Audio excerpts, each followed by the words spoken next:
Yo guys, gusto ko lang i-share itong nabasa ko guys. Ito awareness po para sa lahat ng mga bodybuilders, para po sa lahat ng mga gumagamit ng steroid. So nabasa ko po ito 4 days ago.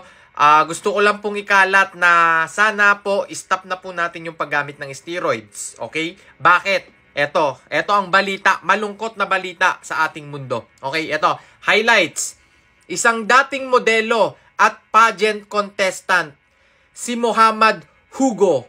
Ngunit sa isang iglap, naglaho ang kanyang karera at mga pangarap dahil sa pagkabulag ng mata na epekto ng paggamit ng steroid.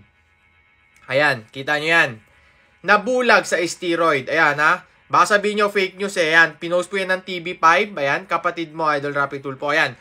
So, yan po ang malungkot na balita. Kaya ang masasabi ko po sa lahat po, awareness po ito. Hindi po sa tinatakot ko kayo, hindi po sa galit ako sa mga nag-i-steroid, hindi po sa may hate ako, pero ito ay awareness na sana po kung ikaw ay nagbabalak bumili, gumamit ng steroid dahil yung tropa mo, yung kasama mo sa gym ay ang ganda ng katawan dahil sa steroid, itigil mo na, wag mo nang ituloy ang binabalak mo.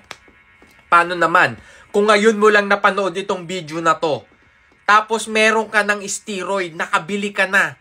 So, ang mapapayo ko po sa'yo ay wag mo nang gamitin yan. Itapon mo na yan sa basurahan.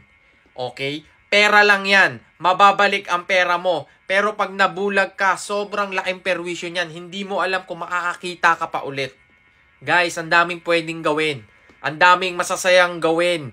Ang dami nating pwedeng gawin. Hindi lang yung bodybuilding, hindi lang yung pag-i-steroid, guys. Yan po ang masasabi ko. Kaya kung ikaw ay magko-compete at kailangan mo talagang gawin, mag-steroid, naku po, sana mag-isip-isip ka na ngayon. Huwag po nating i-promote ang mga ganyang bagay dahil sobrang daming epekto niyan sa katawan. Ayan, guys, kita nyo dahil sa pag-i-steroid na bulag.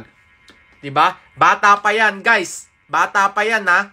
O, paano ikaw mas bata ka tas nabulag ka? Ang dami mo pang dapat makita. Hindi ka pa nakakapag-travel ng sobrang tagal. Hindi ka pa nakapag-travel sa iba't ibang bansa.